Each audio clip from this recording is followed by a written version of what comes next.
aula de neuro agora, vocês prestem bastante atenção. Agora a gente vai ver a hierarquia do sistema nervoso de cima para baixo. Agora vocês vão entender algumas coisas que vocês já deviam saber quando vocês estudavam neuro. Agora, olha só. E aqui tem o resumo do que vocês têm que saber de neuro. Então, o que eu separei para vocês aqui é o que é chamado telencéfalo, que é o cérebro propriamente dito. O seu cérebro, essa estrutura que você vê, que você estuda na aula de neuroanatomia, esses giros, lobos, coisas do tipo, isso pertence ao chamado telencéfalo, né? Porque assim, quando a gente divide o encéfalo, eu vou mostrar até um outro slide antes, só para vocês verem a complexidade da coisa. É o seguinte, a gente divide embriologicamente o encéfalo, que é tudo isso aqui, ó. O encéfalo é o conjunto do cérebro, cerebelo e do tronco encefálico. Então, o que a gente chama de encéfalo é tudo isso que está dentro do crânio aqui, tá bom? Cérebro, cerebelo e tronco. Ah, Rogério, neuro é o inferno. Não, não é. Você tem que dividir os seus estudos. Do ponto de vista embriológico, quando a gente faz a divisão do sistema nervoso, principalmente aqui no encéfalo, a gente divide embriologicamente o encéfalo em 5 partes, tá? A parte mais alta é o telencéfalo, que é o cérebro propriamente dito. Só que o cérebro tem uma segunda parte, que é chamada diencéfalo, que é essa porção menor aqui, ó, logo abaixo do telencéfalo. Então, isso aqui, ó, compreende o chamado diencéfalo. É a segunda divisão embriológica que a gente tem aí. Então a gente tem aí o telencéfalo, o diencéfalo, aí a gente vai ter o cérebro médio aqui, o cérebro do meio, que é esse aqui, ó, que é chamado mesencéfalo. Tá vendo o nome aqui, ó? Meso. Meso é meio. Isso aqui é o meio do cérebro, ó. Por isso que isso aqui chama mesencéfalo. Aí aqui abaixo do mesencéfalo eu vou ter o chamado metencéfalo, que compreende a ponte e o cerebelo. E a porção terminal aqui do sistema nervoso, do que a gente chama de encéfalo, que é o bulbo, é chamado mielencéfalo, tá bom? Então a gente vai ter aqui basicamente 5 divisões, né? Então a gente tem aqui, ó, superiormente o telencéfalo, que eu vou passar para vocês só o telencéfalo hoje, que é tudo isso aqui, ó. O diencéfalo, o mesencéfalo, o metaencéfalo e o mielencéfalo. Então são divisões embriológicas que a gente usa corriqueiramente aí para estudar o sistema nervoso. O que a gente vai ver hoje é só o chamado telencéfalo, que é esse cérebro propriamente dito e compreende os 2 hemisférios cerebrais. Agora, uma coisa que às vezes as pessoas não param para pensar. Você já parou para pensar o porquê desse nome telencéfalo? Eu não sei se o termo telepatia, quem começou a usar telepatia, começou a usar a partir disso. Não sei falar para vocês não a origem do nome, mas quando a gente tem tele, por exemplo, telômero, telófase, telencéfalo, isso aqui significa a parte mais alta, a extremidade. O que é o telencéfalo? O telencéfalo representa a extremidade mais alta do encéfalo. Porque todos esses elementos que estão na cabeça, que eu falei para vocês aqui, ó, o cérebro, o cerebelo e o tronco encefálico, tudo isso fica dentro do crânio. E o conjunto disso é chamado encéfalo. Sabe o que significa encéfalo? Encéfalo, né? En é dentro, né? Céfalo é cabeça. O que é chamado de encéfalo, sabe o que significa tudo isso aqui, esse conjunto? Isso aqui é um termo do grego, né? Que é chamado dentro da cabeça. Então isso aqui é dentro da cabeça, ó. Encéfalo, tá bom? Então tá aqui, ó, dentro da cabeça, encéfalo. O tele é a ponta mais alta dele aqui, ó, que vocês veem os lobos, todos os lobos cerebrais. Então o que a gente tem aqui, eu vou dividir em 3 partes para você entender bem como que é a parte funcional do cérebro aqui. Você nunca mais vai esquecer isso. Porque o que acontece? Quando você começa a estudar neuro na faculdade, vocês podem deixar e pode levantar a mão e falar, puta, é assim mesmo. Geralmente vocês estão aprendendo o que não é para aprender. Porque é uma coisa que não é funcional para vocês. Quando vocês começam a aprender sobre o cérebro, a primeira coisa que vocês acham que tem que aprender são os lobos cerebrais e os seus limites, né? Que a gente tem basicamente 5 lobos cerebrais, né? Um lobo frontal, que ele fica lá na frente, então tá aqui o lobo frontal, ó. Então ele fica lá na frente, ó, isso tudo aqui é o lobo frontal. Lobo parietal, que ele fica mais aqui superiormente, ó. Isso aqui é o lobo parietal. Lobos temporais, que eles ficam lateralizados, vocês estão vendo aqui o lobo temporal, ó. E lá na parte posterior, no polo posterior do cérebro, a gente tem o lobo occipital. E mais internamente ao cérebro, a gente tem um lobo primitivo, que é chamado ínsula. Porque como o nosso cérebro se desenvolveu de dentro para fora, a ínsula representa um tipo de cérebro primitivo. É um cérebro emocional. É uma coisa interessante, porque essa ínsula é um tipo de lobo irracional. Então, o ser humano conseguiu desenvolver o cérebro dele de uma forma que ele cresceu da ínsula para fora e desenvolveu um cérebro racional. Então, é um cérebro que quando você vê ali,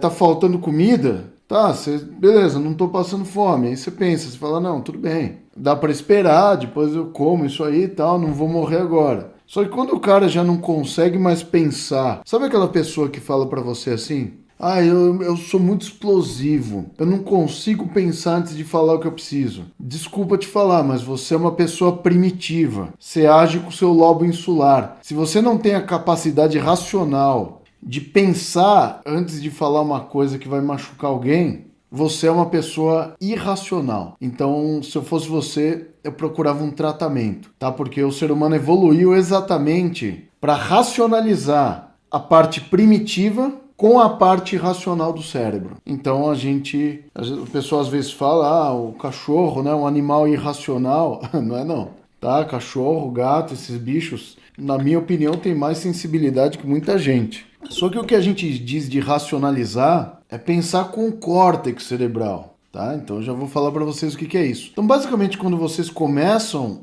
a estudar o sistema nervoso, vocês vão lá e começam a estudar os chamados lobos cerebrais. Mas do ponto de vista funcional, isso aqui não representa nada pra gente. Isso aqui representa somente a localização de algumas partes do cérebro. Quer ver uma coisa? Vou te mostrar como é isso mesmo? Olha só, eu separei aqui o modelo do sistema nervoso e aí eu vou mostrar isso para vocês agora, porque isso não é funcional. Por que a gente tem que entender a parte funcional propriamente dita? Olha só. Aqui eu já tirei o crânio, então tá sem o crânio, ó. Então aqui é o crânio, então se eu tirar qualquer ossinho aqui, ó, vocês já veem aqui o encéfalo. Então tá aqui o encéfalo. Então todos os elementos que ficam dentro do crânio, ó, pertencem ao encéfalo. Então lembra o que significa encéfalo, ó? Então eu vou até desenhar para você aprender melhor aqui, ó. Encéfalo é isso aqui, ó. Se eu desenhar esse elemento aqui, ó, você vai se surpreender hoje. Tudo isso aqui, ó, que compreende o cérebro, o cerebelo e o tronco encefálico, isso aqui é chamado encéfalo. Olha só,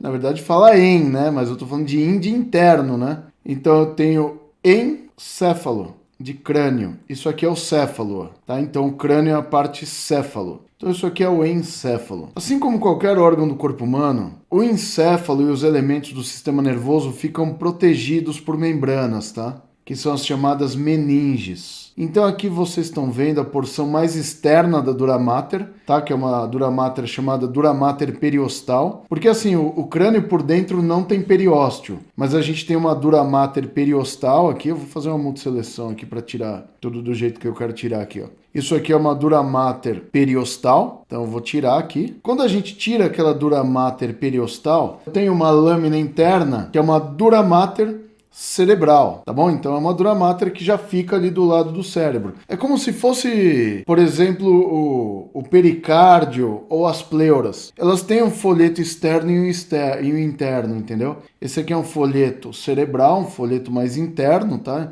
Então aquela é a parte de fora da dura mater. Essa aqui é a porção interna da dura mater, ó. Então isso aqui é uma dura mater interna. As dobras que a gente vai ver aqui nessa aula são dobras da dura mater, ó. Se vocês perceberem, ó, vocês vão ver aqui, ó, que aqui eu tenho uma dobra da dura mater aqui, ó, separando os dois hemisférios cerebrais, ó. Isso é importante de você saber. Isso aqui é uma dobra da dura mater chamada foice do cérebro. Se você nunca ouviu falar da foice do cérebro, eu vou mostrar para vocês o porquê que esse elemento aqui chama foice do cérebro. Então a foice, que é isso aqui, ó, é uma dobra interna da dura mater para separar o hemisfério direito do esquerdo. E aqui eu tenho uma outra dobra da dura mater, ó, para separar o cérebro do cerebelo aqui, ó. Então o cerebelo está aqui embaixo e o cérebro está aqui em cima. E vocês veem uma outra dobra da dura mater aqui, ó. Essa outra dobra da dura mater aqui, ó, ela se chama tenda do cerebelo, ou tentório do cerebelo. Vocês vão ver que ele é uma tenda mesmo, é o que cobre o cerebelo. É bastante interessante. Então o cerebelo, ele não tem conexão direta com o cérebro. Ele fica separado através de uma dobra da dura mater chamada tenda, ou tentório cerebelar. Agora eu vou tirar aqui a dura mater e aí vocês vão ver o seguinte, ó. Vocês acham que vocês já estão vendo o cérebro? Não, vocês não estão vendo o cérebro não. O que vocês estão vendo aqui, ó, tá vendo que tá mais esbranquiçado aqui, ó? Por que tá mais esbranquiçado? Por baixo da dura mater eu tenho uma segunda membrana chamada aracnoide. Isso aqui é chamado aracnoide, ó. Alguns livros chamam essa aracnoide de aracnoide mater. Então não tá errado também. Que mater é mãe, né? Então, a dura mater, aracnoide mater, pia mater. Por que essas membranas têm esse nome mater, né? De maternidade, que é como se fosse a mãe do cérebro. São membranas que revestem e protegem o cérebro. Olha que lindo, que maravilhoso. Daí vem o mater, são as membranas mãe do cérebro. Então a mais externa, dura mater, que ela é mais fibrosa mesmo. Aqui fica em contato direto com o cérebro aqui, ó, onde eu vou ter a circulação do líquor, né, por baixo dela, né, no espaço subaracnoide. É a aracnoide ou aracnoide mater. E aqui vocês já estão vendo o cérebro. Mas existe uma terceira membrana que ela fica colada no cérebro, que é a pia mater. A pia mater é a membrana que dá resistência ao tecido cerebral. É como se fosse um saco que colasse esses sulcos e giros no lugar deles aqui. Então a pia mater a gente não vai conseguir tirar, porque quando eu selecionar aqui, ó, ele vai selecionar um lobo cerebral aqui, ó. Então ele já vai selecionar um lobo. Mas você sabe que a pia mater está colada diretamente no cérebro. Porque se você fizer uma incisão aqui, ó, depois que você tira a aracnoide, o tecido cerebral desmancha. Porque ele tem a consistência de um cogumelo. Então quando você aperta um cérebro e aperta um cogumelo, é basicamente a mesma consistência, tá bom? Então a pia mater dá resistência ao tecido cerebral. É o que dá essa resistência de cogumelo ao tecido cerebral. Então aquela primeira coisa que a gente falou era isso, ó. A divisão do telencéfalo em lobos, ó. Então aqui está o lobo frontal. Esse lobo frontal aqui ele tá pela metade, tá faltando uma coisa importante, esse aqui, ó, que é o giro pré-central, que é a área motora, ó. O giro pré-central ele pertence ao lobo frontal aqui, ó. Então esse aqui é o lobo frontal do cérebro. Então o lobo frontal é um lobo importante no controle das suas emoções, raciocínio lógico, matemático, racional. Então todas as questões emocionais, todas as questões de raciocínio, pensamento, elas estão ocorrendo aqui, ó. E aí quando a gente observa, agora eu vou dar uma dica para vocês, ó. Isso aí é o lobo frontal. Como que vocês têm que aprender neuro? Neuro vocês têm que aprender do ponto de vista anatômico, que o lobo frontal, ele se estende do giro pré-central até o polo anterior do cérebro, até a parte da frente aqui. Então ele é o maior dos lobos cerebrais aqui, tá? O lobo frontal. E quando falam para você, só se sabe, o ser humano só usa 10% do potencial, isso é mentira. Tá? Então, claro que a gente não usa 10% do cérebro, senão ele ia atrofiar. Porque no corpo, qual que é a regra? O que você utiliza permanece, o que você não utiliza atrofia. Então, se a gente só utilizasse 10% do cérebro, ele podia atrofiar e a gente não precisava gastar tanta energia. Porque de toda a energia que você consome diariamente, só para você ter uma ideia, 25% de toda a energia é do cérebro. Então vamos supor que você consumiu hoje 2.000 quilocalorias. 2.000. 500 foram consumidas pelo cérebro. Ele consome muita energia. É muito sangue que chega no cérebro para nutrir, porque é muita coisa que está acontecendo no cérebro. Então é um centro de comando impressionante. E agora eu vou dar uma dica para vocês não caírem em algumas esparrelas aí. Uma vez eu estava vendo uma reportagem de um camarada que estava trabalhando numa obra no Rio de Janeiro e uma estaca entrou pela frente aqui do crânio dele e perfurou o cérebro dele dessa forma aqui, ó. Aí é lógico, né, que o cara saiu andando com a bagaça na cabeça, tá? Ele saiu andando, tipo, praticamente foi sentado na ambulância pelo risco daquilo se mexer e tal. Totalmente consciente, mas tendo uma hemorragia aqui, porque o cérebro sangra, mas ele chegou consciente no hospital e conversando. Aí o pessoal achou incrível isso. Não, mas meu Deus, que incrível. Não tem nada incrível. O que aconteceu foi o seguinte, aquela estaca perfurou uma área que ela está relacionada com o raciocínio da pessoa, o comportamento da pessoa, memória da pessoa. Então não é uma área motora. Então o que os repórteres esperavam é que o cara, não tivesse movimentos comprometidos. Por que isso não aconteceu? Porque para acontecer isso, aquela estaca tinha que penetrar no cérebro dele e, no mínimo, detonar uma parte que é chamada coroa radiada, ou a cápsula interna, ou diretamente aqui no giro pré-central. Ou eu tenho uma lesão direta aqui no giro pré-central. Então, se a estaca entrasse por cima ou pela lateral, dessa forma, provavelmente ia ter um comprometimento motor. Mas como pegou uma área que é mais cognitiva, evidentemente o camarada não teve uma sequela evidente que eles pudessem ver. Mas se você voltar depois de algum tempo e perguntar para a família dele, falar, escuta, me conta como é o comportamento dele agora. Aí os familiares vão falar. Então, evidentemente, não é assim na televisão. O que ficou parecendo é que o camarada não teve nenhuma sequela. Ele saiu dilacerado, mas não saiu. Então, com certeza o cara teve alguma sequela, principalmente comportamental e de raciocínio. Tá? Então, ele não raciocina mais como antes. Então, esse lobo frontal aqui, é um lobo cognitivo, tá bom? Então não é um lobo que você vai ver problemas evidentes, tá? E assim, o giro pré-central pertence ao lobo frontal, tá? Então esse aqui, é a área do seu cérebro que comanda os movimentos voluntários do seu corpo. Então aqui vocês têm o lobo frontal. Entre o lobo frontal e o lobo parietal, eu tenho um sulco aqui, que é o sulco central. Deixa eu sair daqui, Então aqui eu tenho o lobo parietal. Aí eu tenho que selecionar aqui agora, esse aqui é o giro pós-central, área sensitiva, e aqui vocês têm o sulco central, separando o lobo parietal do lobo frontal. Se eu fizer a multisseleção de novo, vocês têm aqui, o sulco central aqui separando. Eu acho que dá até para selecionar o sulco central aqui. Dá sim, Selecionei aqui o sulco central, tá bom? Esses dois elementos aqui, o lobo frontal e o lobo parietal, eles ficam separados do lobo temporal, que é esse camarada aqui, através do sulco lateral, que é esse aqui, ou sulco de Sylvius, ou fissura de Sylvius, como queiram, tá? É o sulco lateral aqui, Geralmente, as cirurgias que são feitas aqui no cérebro, que tem que dar um acesso mais profundo ao cérebro, o acesso é feito através dessa fissura de Sylvius aqui, tá bom? Que é o sulco lateral. E posteriormente aqui, vocês têm o lobo occipital, aquele polo occipital mais posterior. Evidentemente, esses nomes de lobos cerebrais que foram dados, eles têm relação com os ossos do crânio que têm contato com o cérebro. Então, o lobo frontal tem esse nome porque tem contato mais com o osso frontal. O lobo parietal tem esse nome porque tem contato mais com o osso parietal. O lobo temporal, a mesma coisa, tem contato mais com o lobo temporal, com o osso temporal. E o lobo occipital, ele tem uma relação com o osso occipital. Assim como o cerebelo, ele tem uma relação com o occipital também, onde a gente tem uma fossa para o cerebelo lá no osso occipital, tá bom? Então, se eu tirar tudo isso aqui,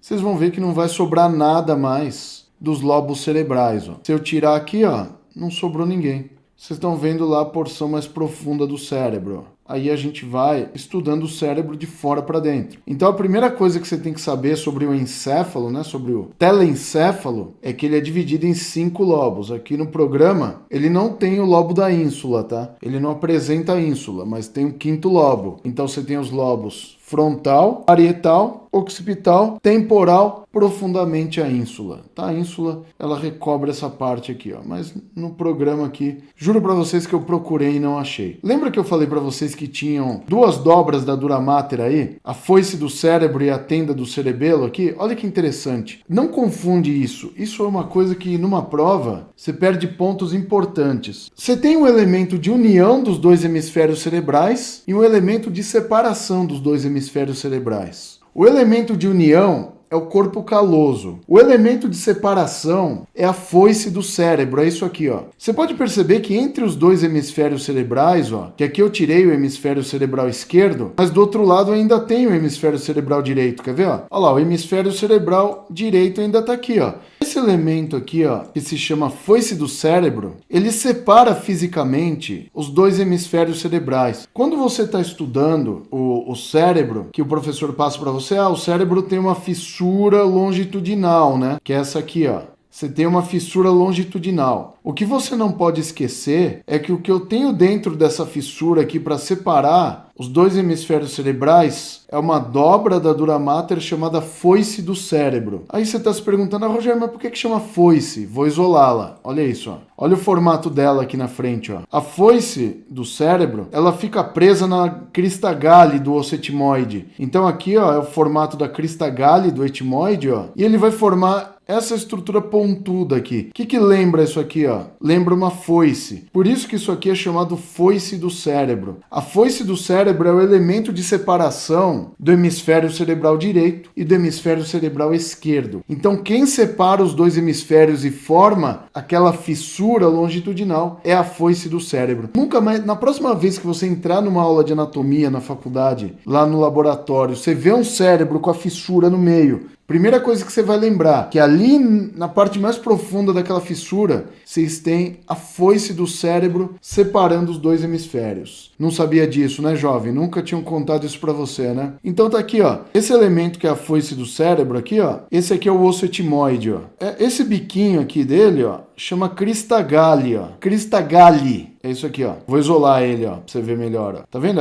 Crista galli é crista do galo, né? Crista de galo. Isso aqui que vocês estão vendo, ó, é para prender a foice do cérebro. Então a foice do cérebro fica presa anteriormente aqui e dá aquele formato à foice. Então a foice tem esse formato aqui, ó, porque ela fica presa no osso etimoide anteriormente aqui, ó. Tá bom? Então aqui tá a origem do nome foice do cérebro. Não é interessante? É legal saber a origem dos nomes, né? Então tá aí, a foice do cérebro. Se eu tirar a foice, ó, aí você já vê o hemisfério cerebral direito, ó. Porque é a foice que fica entre os dois hemisférios aqui, ó. Então existe um elemento de separação física entre os dois hemisférios. É uma dobra da dura mater chamada foice do cérebro. E aqui tem também uma segunda dobra bastante interessante, ó. Isso aqui é chamado tenda do cerebelo, ou tentório cerebelar. Ah, Rogério, por que tenda do cerebelo? Porque parece que o cerebelo tem uma tenda aqui, ó. Parece que abriu uma tenda em cima do cerebelo. A tenda do cerebelo é o elemento que vai separar fisicamente o cerebelo desse polo occipital do cérebro aqui, ó. Então existe um elemento de separação física entre o cerebelo e o cérebro, é a tenda. Então a tenda, ela faz a mesma coisa que a foice. Então vocês veem que o hemisfério cerebral direito e esquerdo ficam separados fisicamente. O cerebelo e o cérebro também ficam separados fisicamente. Os hemisférios pela foice, o cerebelo pela tenda. É complicado, né? Se na pergunta da prova tá perguntando assim, ó, qual é o elemento de separação física entre os dois hemisférios cerebrais? Alternativa A, corpo caloso. Alternativa B, comissura anterior. Alternativa C, tenda do cerebelo. Alternativa D, foice. Se está perguntando qual é o elemento que separa os hemisférios cerebrais, evidentemente está falando da foice. Se está falando qual é o elemento que une os dois hemisférios cerebrais, é o corpo caloso. É esse aqui, ó. O corpo caloso, ele é um conjunto de fibras, né, de axônios, porque ele é feito de substância branca. Sabe qual que é a função do corpo caloso? Olha que coisa louca. Você viu que a foice do cérebro, olha isso, olha que animal, cara. Eu acho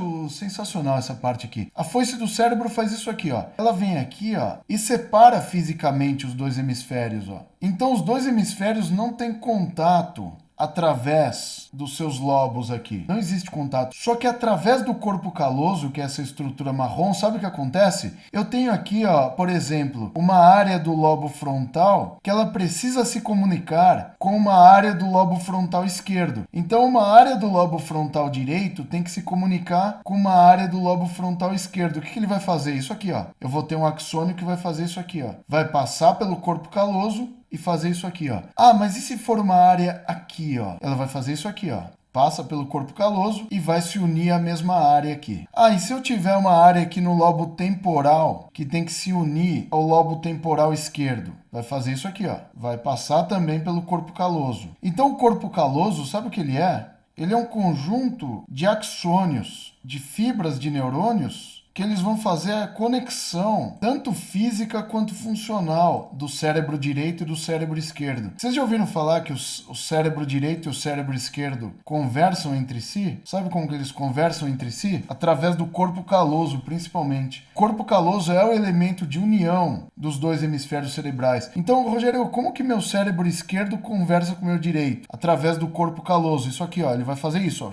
Ele vai mandar fibras de um lado para o outro. Então, evidentemente, isso acontece o tempo inteiro no seu cérebro, tá bom? Esse tipo de cruzamento de fibras que a gente tem aqui no corpo caloso é chamado de comissura, tá? É quando as fibras passam paralelamente entre si. Porque todo mundo já ouviu falar de uma coisa que chama decussação, né? Das pirâmides, que é assim, ó, que fica aqui no bulbo, ó, que fica aqui, eu tenho cruzamento de fibras, né? Esse cruzamento de fibras chamado decussação, olha que interessante, ó. Quando você ouve o nome decussação, significa que o cruzamento é em X. Isso aqui é decussação. Quando você ouvir o nome em neuro, decussação das pirâmides, ou você ouve, você está lendo num livro de neuro, o negócio fez decussação, bababá, significa o quê? Geralmente você está conectando o lado direito ao lado esquerdo. A decussação é um cruzamento de axônios em X. Quando os axônios cruzarem, como eles cruzam aqui no corpo caloso, e o corpo caloso, ele é uma estrutura branca, tá? Ele é branco porque passa axônio aqui. Só que os axônios no corpo caloso passam assim, ó, paralelamente, ó. Vocês estão vendo a diferença entre os dois, ó? Se as fibras correm paralelas, isso aqui é uma comissura. Quando vocês ouvirem o termo comissura no sistema nervoso, vocês estão lendo um artigo, a comissura anterior, o corpo caloso é uma comissura, tal. Já tô entregando mastigado para você aqui, ó. Significa que as fibras correm paralelas. E quando cruza em X, significa que é uma decussação.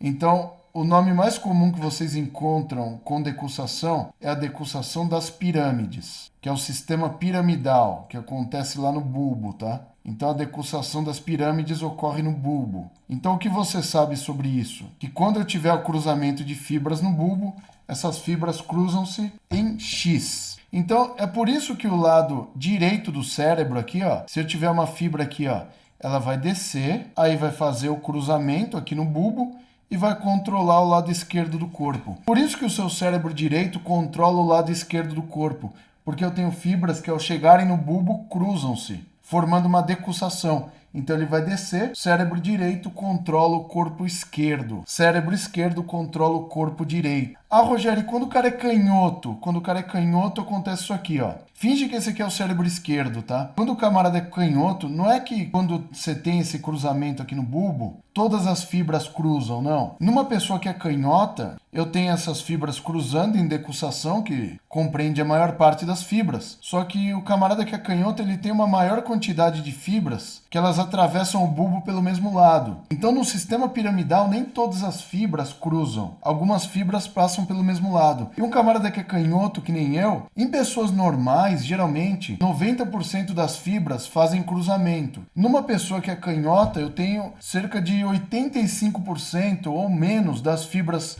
fazendo decussação e eu tenho maior parte das fibras descendo pelo mesmo lado aqui. Isso promove um controle motor mais fácil do mesmo lado, que isso explica a presença de pessoas que são canhotas, tá bom? Então, é um tipo de... que nós que somos canhotos, né? Somos sinistros, né? Que o canhoto é sinistro, né? É o destro e o sinistro. Se você não sabia a diferença de decussação e comissura, agora você sabe. Decussação, desce cruzado. Comissura, passa paralelo. Qual que é a principal comissura que a gente tem aí, Rogério? Corpo caloso. O corpo caloso é o principal elemento de conexão do cérebro direito e do cérebro esquerdo. Eu vou contar uma história para vocês entenderem como descobriram que o corpo caloso estabelecia uma comunicação funcional entre o cérebro direito e esquerdo. Na década de 70, fazia-se uma cirurgia, hoje não se faz mais, evidentemente, pelas sequelas que eram dadas, que o camarada fazia incisão completa do corpo caloso. Então eles perceberam que para controle de algumas patologias, quando eles cortavam o corpo caloso, por exemplo, as convulsões da pessoa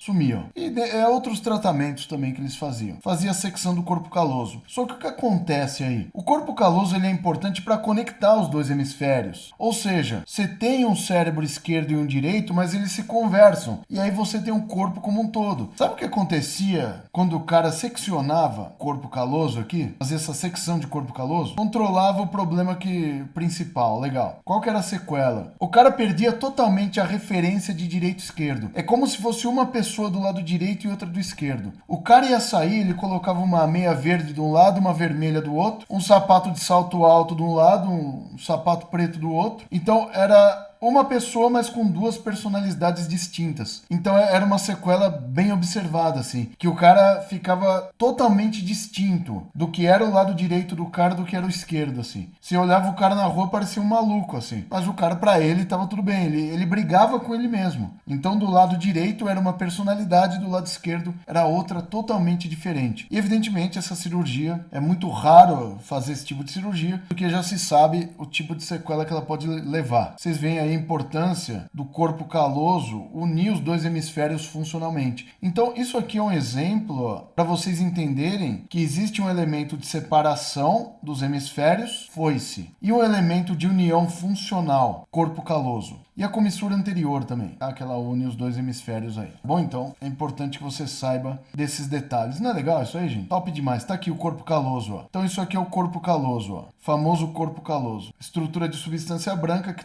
conecta funcionalmente o cérebro direito e esquerdo através de axônios. Então esse é o corpo caloso. Essa estrutura que vocês estão vendo em azul aqui, ó, é o sistema ventricular. Eu vou deixar o sistema ventricular aí, porque quando eu tirar tudo, vocês vão ver uma comunicação legal aí. Então aqui eu vou deixar, isso aqui é o ventrículo lateral, ó. Tá aqui todas as porções do ventrículo lateral, ó. Então eu vou selecionar tudo para você ver aqui, ó. Esse aqui é o ventrículo lateral, ó. Tudo isso que está em verde aqui é chamado ventrículo lateral. Ele vai se conectar com uma estrutura mais interna chamada terceiro ventrículo. Então eu vou ter que deixar o ventrículo lateral, tá? Aí eu vou retirar algumas estruturas aqui só para vocês verem como que funciona aqui dentro do cérebro. É bem interessante isso aqui, ó. Esses aqui são os famosos núcleos da base, ó. Então aqui vocês têm os núcleos da base, ó. São 3 núcleos da base, ó. O núcleo caudado, que fica conectado com esse outro núcleo grandão aqui, ó, que é chamado putamen, ou putame, como queiram. Esse aqui é o putamen, ó. Então você vê aqui o núcleo caudado, evidentemente ele tem esse nome porque tem uma cauda, ele circunda o putamen. E aqui internamente, putamen, a gente tem o globo pálido, que é isso aqui, ó, que é esse núcleo da base mais interno aqui, ó. O globo pálido lateral e o globo pálido medial aqui, ó. Isso aqui é o globo pálido. Essas estruturas aqui formam o que são chamados núcleos da base. Então olha só essa imagem aqui, ó. Vocês têm aqui o núcleo caudado, o putamen e o globo pálido. Agora eu vou mostrar uma outra imagem para vocês. Olha que incrível isso aqui, ó. Quando a gente tem um corte desse tipo aqui, ó, isso aqui é um corte coronal do cérebro. Quando vocês têm essa imagem,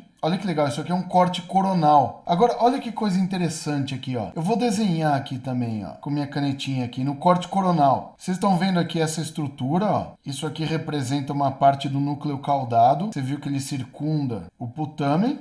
Então isso aqui é o núcleo caudado. Aqui vocês têm o putamen, ó, que você vê que ele é mais lateral e ele é maior. Aqui vocês têm o globo pálido lateral e o globo pálido medial. Esses aqui formam os chamados núcleos da base. E aí quando você está estudando em livros, você vê que isso aqui é chamado de corpo estriado, né? Porque ele forma estrias, tá? Os núcleos da base formam estrias aqui, ó. E esse elemento que tem o formato de coração aqui, olha que lindo, que fofo, ó. Vocês têm esse coraçãozinho aqui, ó. Não é fofo? É o tálamo. Isso aqui é o tálamo, não é o núcleo da base. Os núcleos da base são esses aqui, ó. Núcleo caudado. Então tá aqui, ó. Eu vou pôr um núcleo caudado. 2. O putamen. E aqui, esses dois aqui, ó, formam o globo pálido, ó. Vou pôr aqui o GP, é o globo pálido. Você vê que os núcleos da base, eles ficam mais lateralmente nessa substância branca do cérebro aqui, ó. E o tálamo fica mais medialmente aqui. Então não se deixem enganar, tá bom? Essa parte interna aqui, quando essa estrutura aqui, ó, se apontarem na prova de vocês isso aqui, ó, perguntando se isso aqui é o núcleo da base, o caramba, isso aqui é o tálamo, tá? Então o tálamo é mais centralizado. Olha isso, ó. Tálamo é central. Núcleos da base são mais lateralizados. E embaixo do tálamo, a gente vai ter a famosa substância negra. Então aqui eu tenho a substância negra. Ela pertence ao mesencéfalo. não é um núcleo da base, tá? É uma estrutura pertencente ao mesencéfalo. Núcleos da base, eles ficam no interior da substância branca do cérebro, mais lateralmente. Então é assim, tálamo é central, núcleos da base mais laterais, substância negra é inferior ao tálamo, tá bom? Então usem o tálamo como referência aqui, ó.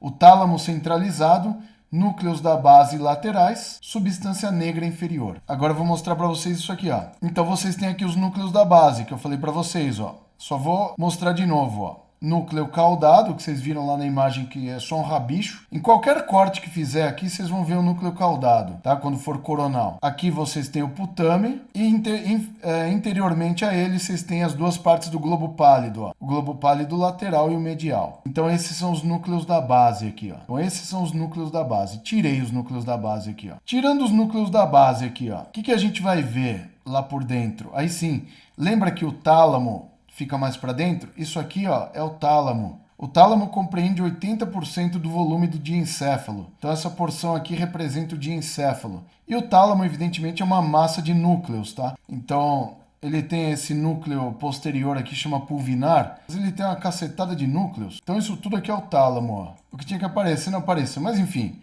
os núcleos da base estavam aqui, ó, mais lateralmente ao tálamo. Tá? É isso que eu queria mostrar para vocês aqui, ó. Aí essa massa lá no centro do cérebro é chamada tálamo. Vocês viram que o tálamo parece um coraçãozinho. Então o tálamo ele apresenta um monte de núcleos, tá? Esse posterior é o pulvinar, que é o que o pessoal fala, meu Deus, que nome estranho.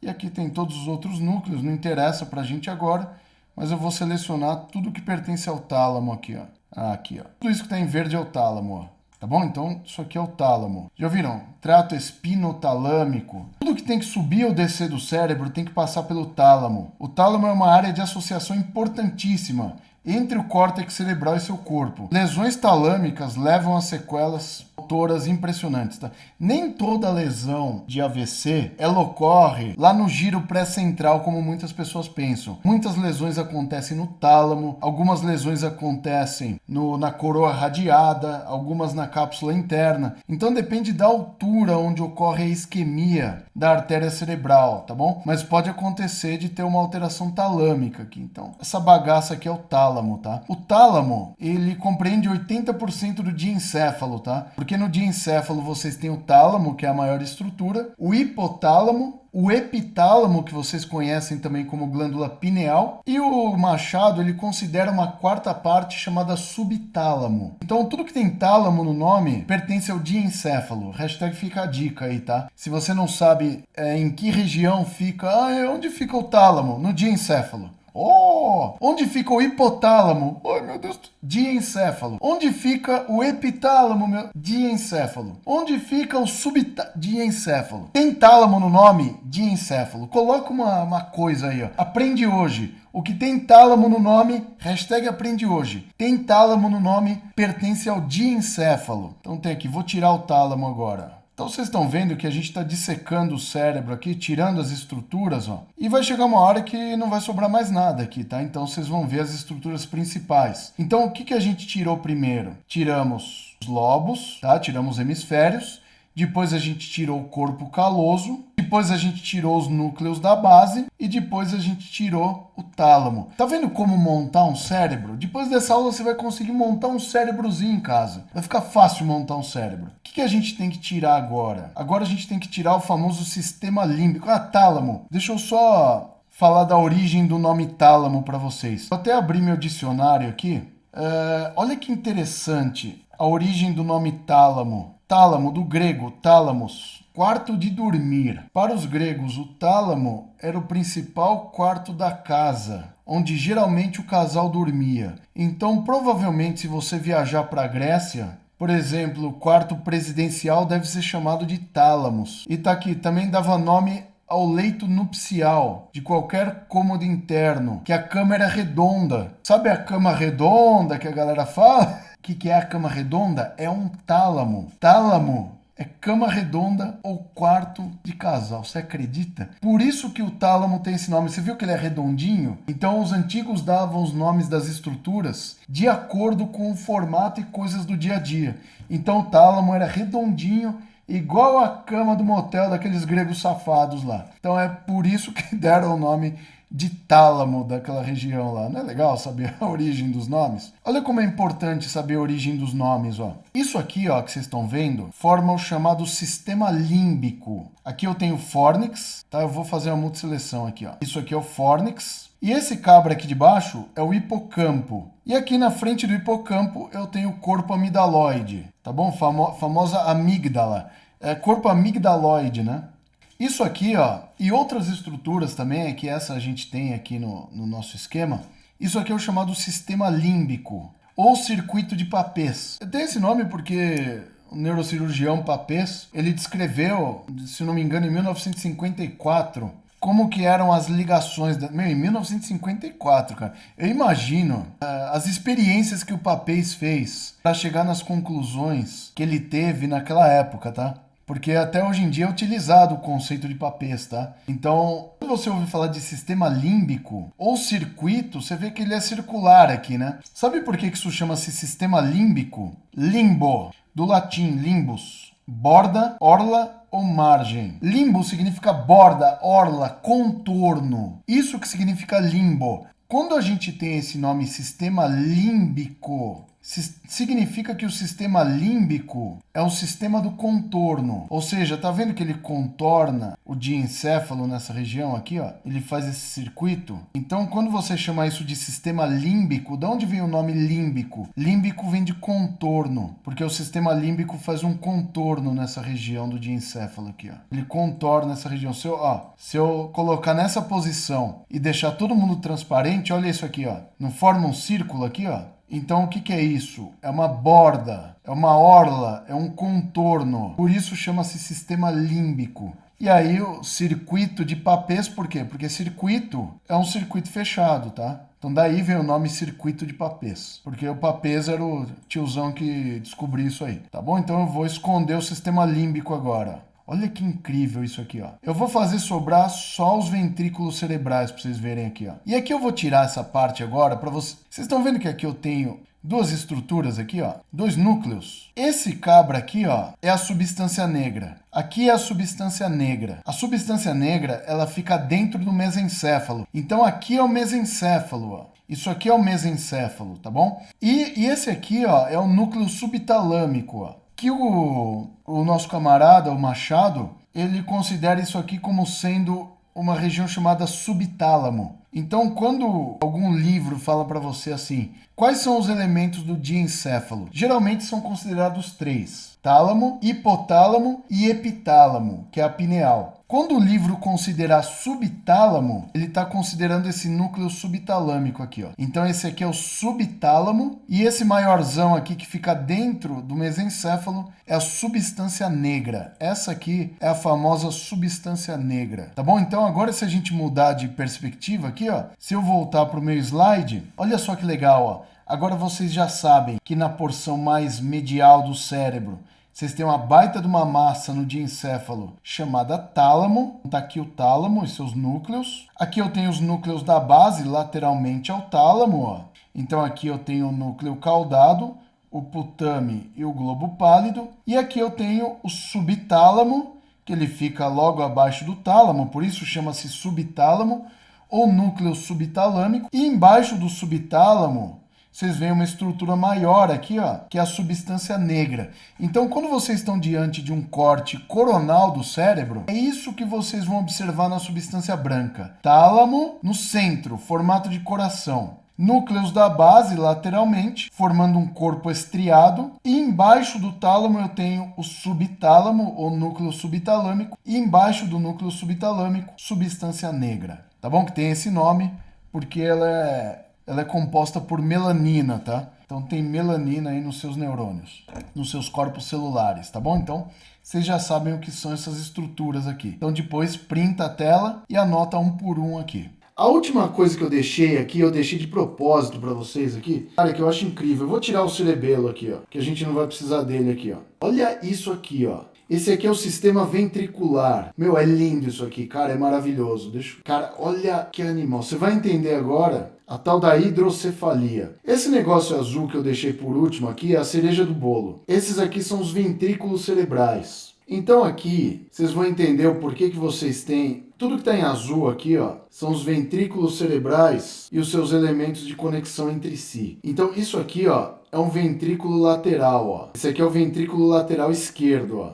Meu, olha que animal isso aqui, cara. Eu acho linda essa parte dos ventrículos, ó. Quando a pessoa tem hidrocefalia e bate uma tomografia, os ventrículos ficam dilatados e geralmente a criança tem o crânio dilatado também, porque se aumenta a pique. A pique é a pressão intracraniana. A pressão intracraniana é determinada pelo líquor. Então o líquor tem que fluir desde o cérebro até a medula, de uma forma uniforme. Se tiver qualquer entupimento nesse sistema de ventrículos, o que vai acontecer? Você vai ter um tipo de obstrução e o líquor começa a ficar aumentando o seu volume. Deixa eu ver uma coisa aqui.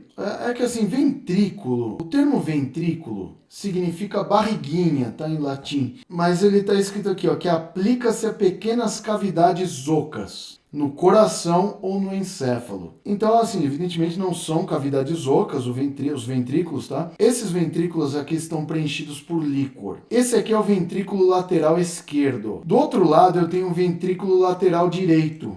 Então eu tenho aqui, ó, lá do outro lado 2. Sabe como chama esse aqui, ó? Esse aqui é o terceiro ventrículo e esse aqui é o quarto ventrículo, ó. Vocês estão entendendo por que deram o nome de terceiro e quarto? Porque os ventrículos laterais são o primeiro e o segundo, ó. Então o esquerdo é o primeiro, o direito é o segundo, esse aqui é chamado de terceiro ventrículo e esse aqui é chamado de quarto ventrículo. E os ventrículos, se vocês perceberem, ó, eles ficam conectados, ó. Esse aqui eu tenho um forame interventricular aqui, ó. E aqui eu tenho o aqueduto cerebral, ó. Então eu tenho o aqueduto e o forame. Você tá vendo aqui, ó? O forame, o ventrículo lateral, fica unido ao terceiro ventrículo aqui, ó. O terceiro ventrículo, por sua vez, fica unido ao quarto ventrículo aqui, ó. E o quarto ventrículo vai fluir o líquor pela medula. Vocês já perceberam que no corte transversal da medula tem um canalzinho, tem uma bolinha dentro da medula? É para circular o líquor, ó.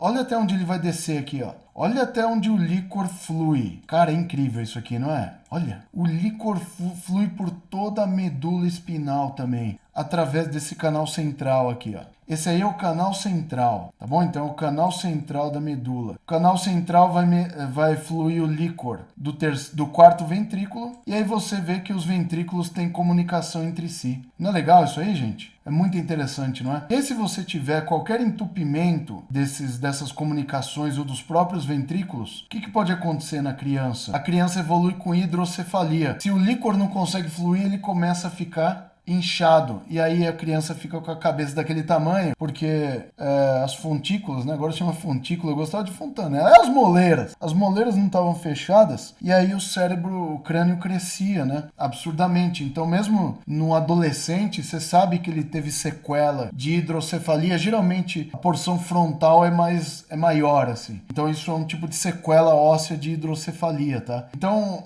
quando a pessoa tem alguma alteração do fluxo do líquor através dos ventrículos ou dos canais entre os ventrículos, você pode ter hidrocefalia, tá bom? Você vê? Todos os ventrículos aqui têm comunicação entre si, tá bom? Então você tem o forame lateral com o terceiro ventrículo, o terceiro com o quarto e o quarto ventrículo com o canal central da medula aqui. Interessante isso aí, não é? Então, Rogério, por que terceiro ventrículo? Porque os laterais são 2. Então tem 2 laterais, o terceiro e o quarto ventrículo aqui. Se eu tirar, vão tirar os ventrículos agora. Legal, agora eu vou comentar um negócio que eu vi no Fantástico domingo. Foi no Fantástico que eu vi ou foi não sei se foi no Jornal Nacional, foi em algum desses jornais aí. Essa estrutura aqui, ó, que vocês estão vendo aqui, que poderia confundir vocês, mas como vocês são alunos top da semana Descomplicando Anatomia, ninguém vai confundir vocês, não. Isso aqui, ó, são os elementos formadores do líquor. O nome disso aqui, ó, é plexo coroide, tá? Então aqui vocês têm o plexo coroide do ventrículo lateral, fazer a multisseleção aqui, ó. Aqui vocês têm também, ó, plexo coroide do terceiro e quarto ventrículo.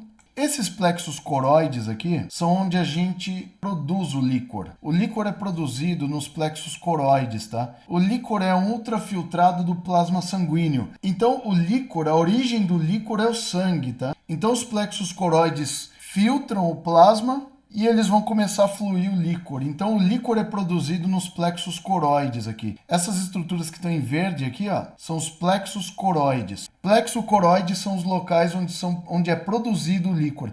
Porque assim, é muito comum ter a dúvida, né? O pessoal fala assim, beleza, Rogério, nos ventrículos e no canal medular, eu tenho a circulação do líquor. Mas onde o líquor é produzido? É nos ventrículos? Não. É numa estrutura periventricular chamada plexo coroide. Então os plexos coroides, eles são periventriculares, eles ficam localizados coladinhos nos ventrículos, tá bom? E aí eu tava vendo, eu não lembro se era o Fantástico ou se era o Jornal Nacional, que a repórter tava falando das sequelas cerebrais do Covid e tal, alterações do líquor, não sei o que. Aí ela foi lá e falou do plexo caroide. Provavelmente eles se consultaram com algum neurologista e aí eles não pegaram a informação certa. O médico falou plexo coroide, aí eles entenderam caroide e aí colocaram lá na reportagem plexo caroide. Mano, me deu um negócio que eu falei, porra, meu, não é assim. Fala com o tio Rogério que ele fala a coisa certa pra vocês. Então aqui estão os plexos coroides dos ventrículos laterais, do terceiro e do quarto ventrículo aqui, ó. Tirando os plexos coroides, ó. Aí, ó. A gente tirou todo o hemisfério cerebral esquerdo aqui, ó. Estudando tudo que você precisava saber que a gente tem no hemisfério cerebral. Não é bonito isso?